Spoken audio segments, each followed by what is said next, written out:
It's your man Jay Graves Report, and welcome to the College Football Weekly Preview, Week 2. Y'all know how we get it in, so let's get it in. Previewing the top 5 ball games of the weekend, so let's get right to it. Now, this weekend ain't no top 5 ball game. As good as last weekend was, they started the season off, boy. They got your lips ready like Harlem Night. Got your lips ready for some college football. Gave you a little bit, and then they turn on to week 2. It's gonna be dull this weekend. Ain't nobody playing nobody. Everybody playing cupcakes this weekend. So I had to find the best 5 I could find. It's gonna be dull. Let's start off with the first ball game. We got Wofford. Most of you duns don't even know where that is. So this week's homework is to go find out where Wofford is and how many duns go to school there. Now, we got Wofford going to number 19. Ole Miss. Now, here's the deal. They got to go down to the old Doug Grove. And I will say on the college football Saturday, the Grove is the place to be down in Oxford, Mississippi. Then boys run over to Vaught Hemingway Stadium. Now, here's the problem. Ole Miss comes off a bad loss. Going down to Orlando, playing Florida State. Jumped on them boys in the first half, had them down 28-13. Went into halftime and pulled a Jeremy Tunsil on the boy. Everybody put on a gas mask and started looking crazy. Couldn't score any point. Only scored 6 points in the second half. Now, this week, they have to redeem themselves with Wofford. Hey, if they can't come out here and play ball against Wofford, it's going to be a problem. Now, they coming into this ball game losing 2 key players. They lost cornerback Ken Webster when the old boy came down wrong, tore his knee up. And then also running back Eric Sweeney. So it's going to be a problem, but they shouldn't have a problem getting past Wofford. But they better tune it up. They better outlaw gas masks in the state of Mississippi for the next 3 weeks, because after they play this ball game, they got Bama rolling into town. And then after that, they got Georgia rolling into town. So if they don't get a win here and win convincingly and get some confidence, they're going to get drug up and down the field either way it go. Alabama going to beat the brakes off these boys on GP just because. Hey, let's move on to the next ball game. Now, we got Florida Atlantic going down to play number 25, Miami. I don't even believe I'm talking about this ball game, but ain't nothing else to talk about, bruh. Look, we got Miami cracks the top 25 this week. Last week, they weren't even in the top 25. This is the problem I got with all these old fake media types. I just wrote a hot joint on that this morning.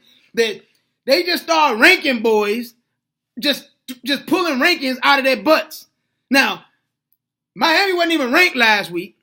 They beat the brakes off of Florida A&M, which is a FCS school, Division 1 AA, if you will. They got the Marching 100. Their doggone band is better than the doggone football team. So they beat them 70-3 last week. And all of a sudden, the U is in the top 25 this weekend. Now, it don't make sense. Like last week, they had Texas, wasn't even ranked.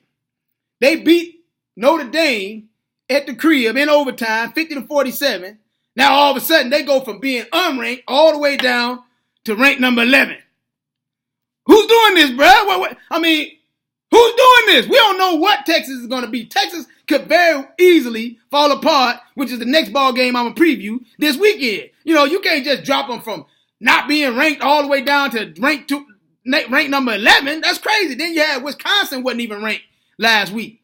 They end up beating LSU, which LSU was ranked number 9 going in, but we know that LSU was LSU. I mean, they was falling apart last year. About to fire Les Miles, and now all of a sudden, they fall apart again. You put these boys, you got Wisconsin ranked at number 10.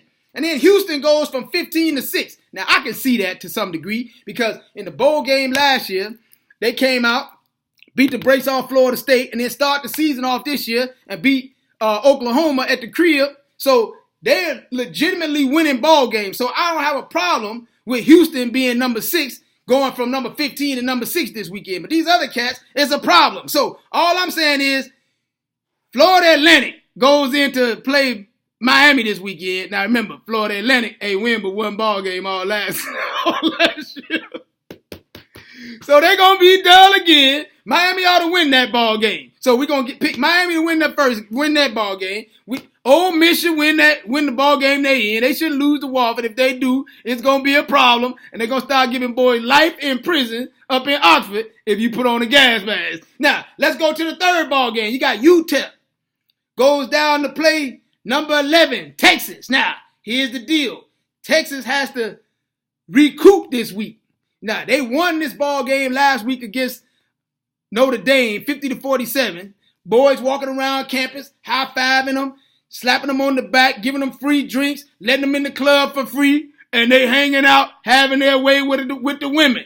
All I'm saying is, don't get too excited and lose track of what's out there, because this could be a trap game for Texas. They go from being unranked to ranked number 11, got UTEP coming in, and UTEP still got ball players. They in the state of Texas. They still playing football down there. So Texas could easily fall apart and lose this ball game, which I don't think so, because you got a freshman out there, Shane Boucher. You know, that's Bobby Boucher, great nephew. I told you that last week. That dog came out there and went to work last weekend, had 280 yards, 2 touchdowns, first true freshman to start at Texas at quarterback since Bobby Lane in 1944. So and then you got Tyrone Swoops, the senior quarterback, comes in on running situations. Hey, they got a good situation going on, but all I'm saying is, Texas, don't fall asleep at the wheel, get caught in a trap game, and lose this ball game. I'm going with Texas because Charlie Strong got something to prove. Now, let's move on to the next ball game. We got Jacksonville State going to play number 21, LSU. Now, here's the deal. Like I told you before, LSU was ranked number 9 last week. Went up to Wisconsin, got embarrassed, got beat. Now, they got to come back home with a whole lot of pressure because they didn't play well. They got Jacksonville State. They should beat Jacksonville State. Not worrying about that. But I'm going to tell you like this. If they struggling in this ball game, Mike the Tiger going to turn it into Big Red and have Les Miles hanging over the side of that stadium. My office hours are from 9 to 5. If they don't beat the brakes off these boys, they going to start packing up Les Miles stuff again. I'm telling you, they get real sensitive down there in Baton Rouge about boys losing ball games and struggling. They still don't have a quarterback. Brandon Harris still dub. He always been indecisive with the ball. He careless with the football. Last week he was 12 of 21, 131 yards, 2 touchdowns, 2 dub picks. He'll turn the ball over in a heartbeat because he can't throw the ball over his shoulder. I don't know I can't understand why LSU can be as good as they are every year and never have a quarterback. They ain't had a quarterback. They ain't never had a quarterback, bruh. I don't know what the problem is down there, but I'm going to pick LSU to win this ball game. Let's move on to the next ball game. We got Vitek goes down to Bristol, Tennessee to play number 17, Tennessee. Now, this is supposed to be the big ball game. Everybody's talking about how big this ball game is supposed to be. I don't know why, other than the venue. They're playing this ball game at Bristol Motor Speedway. Supposed to hold 150,000 people. Now, how ignorant is that? First of all, you're going to get 150,000 people in to watch a football game that they can't even see. That's like when folks go into Final Four and they play in a basketball game in a football stadium and they're done sitting up at the top watching the game on the big screen. Now, if you got a racetrack and boys can't see the cars racing around the doggone track, how in the world is a boy going to see a done catch a football and he a quarter mile away watching the doggone game? That's the dumbest thing in the world. But we got Tennessee playing this ball game. I'm going to pick Tennessee to win because I don't know nothing about Vitek right now. They got brand new coaching staff. They're going to be dub. 150,000 people, them boys going to get out there and wet the bed. Hey, next week, hopefully, we'll have some better ball game for you. It's just been dull this week. It's your man, Jay Graves Report from TheJayGravesReport.com, or you can hit me up on Twitter at JayGravesReport so you can holler at your boy.